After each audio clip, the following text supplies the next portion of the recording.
Welcome to another episode of Living Fire. Subscribe now so you never miss out on any of our latest uploads. Let's get into the video. The world is confused and frightened. COVID-19 infections are on the rise across the US and around the world, even in countries that once thought they had contained the virus. The outlook for the next year is at best uncertain. Countries are rushing to produce and distribute vaccines at breakneck speeds, some opting to bypass critical phase trials. Meanwhile, unemployment numbers remain dizzyingly high, even as the US stock market continues to defy gravity. We're headed into a global depression, a period of economic misery that few living people have experienced. We're not talking about Hoovervilles. Today, the US and most of the world have a sturdy middle class. We have social safety nets that didn't exist 9 decades ago. Fortunately, that's true even for developing countries. Most governments today accept a deep economic interdependence among nations, created by decades of trade and investment globalization. But those expecting a so-called V-shaped economic recovery, a scenario in which vaccine makers conquer COVID-19 and everybody goes straight back to work, or even a smooth and steady long-term bounce back, like the one that followed the global financial crisis a decade ago, they're going to be disappointed. Let's start with the word depression. There is no commonly accepted definition of the term. That's not surprising, given how rarely we experience catastrophes of this magnitude. But there are 3 factors that separate a true economic depression from a mere recession. First, the impact is global. Second, it cuts deeper into livelihoods than any recession we've faced in our lifetimes. Third, its bad effects will linger longer. A depression is not a period of uninterrupted economic contraction. There can be periods of temporary progress within it that create the appearance of recovery. The Great Depression of the 1930s began with the stock market crash of October 1929 and continued into the early 1940s when World War II created the basis for new growth. That period included 2 separate economic drops. First, from 1929 to 1933, and then again from May 1937 into 1938. As in the 1930s, we're likely to see moments of expansion in this period of depression. Depressions don't just generate ugly stats and send buyers and sellers into hibernation. They change the way we live. The Great Recession created very little lasting change. Some elected leaders around the world now speak more often about wealth inequality, but few have done much to address it.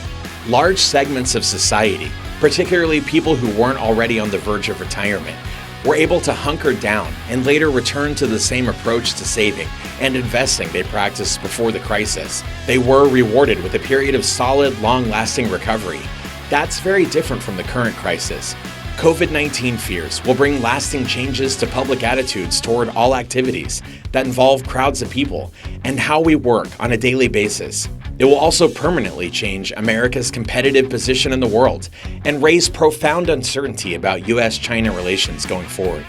In addition, political dysfunction in the US and around the world is more severe than in 2008-2009. As the financial crisis took hold, there was no debate among Democrats and Republicans about whether the emergency was real.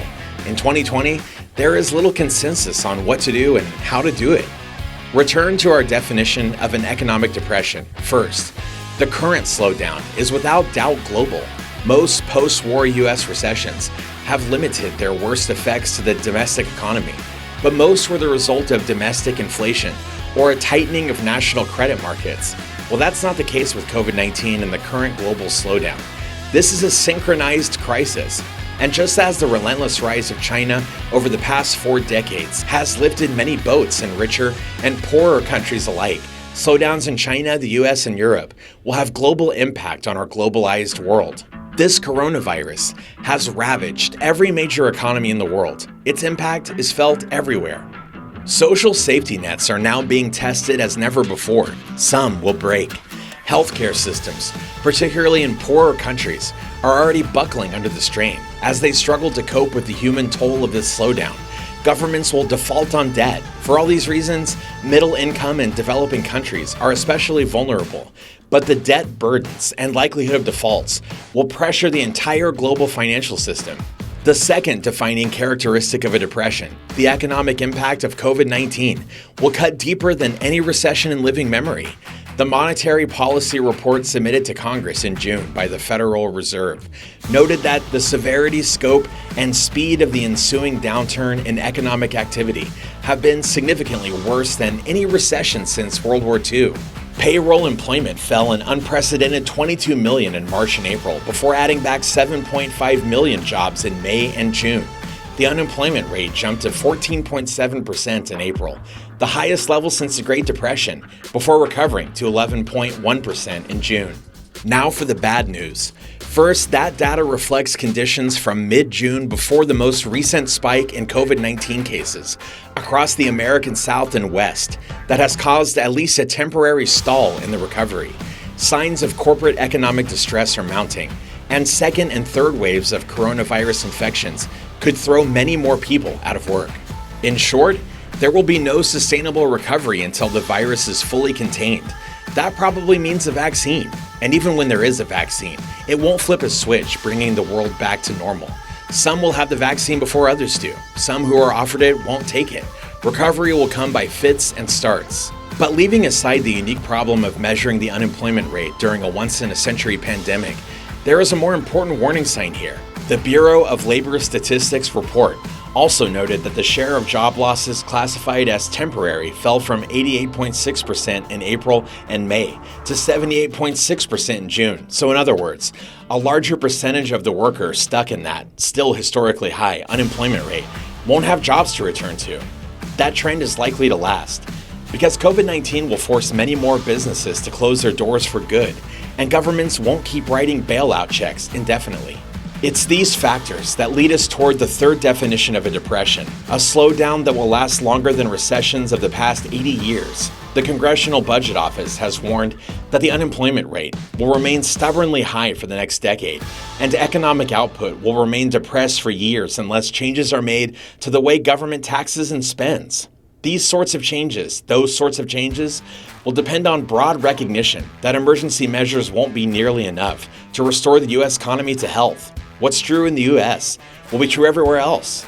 In the early days of the pandemic, the G7 governments and their central banks moved quickly to support workers and businesses with income support and credit lines in hopes of tiding them over until they could safely resume normal business. The Fed, European Central Bank, Bank of England, and Bank of Japan threw out the rule book to add unprecedented support to ensure markets could continue to function.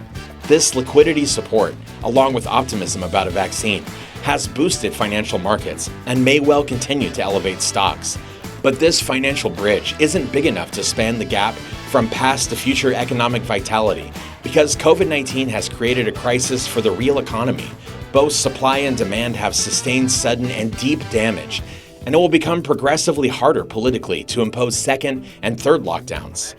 That's why the shape of economic recovery will be a kind of ugly, jagged swoosh, a shape that reflects a years-long stop-start recovery process and a global economy that will inevitably reopen in stages until a vaccine is in place and distributed globally. What could world leaders do to shorten this global depression?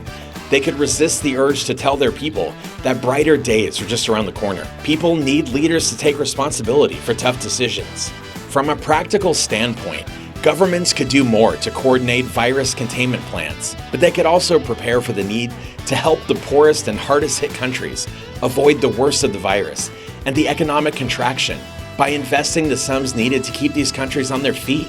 Today's lack of international leadership makes matters worse. If COVID-19 can teach world leaders the value of working together to avoid common catastrophes, future global emergencies will be that much easier to manage for the good of all. Unfortunately, that's not the path we're on.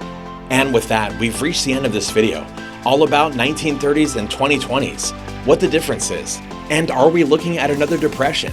If you enjoyed this episode and found it helpful, don't forget to give a thumbs up and to subscribe to our channel for more content just like this.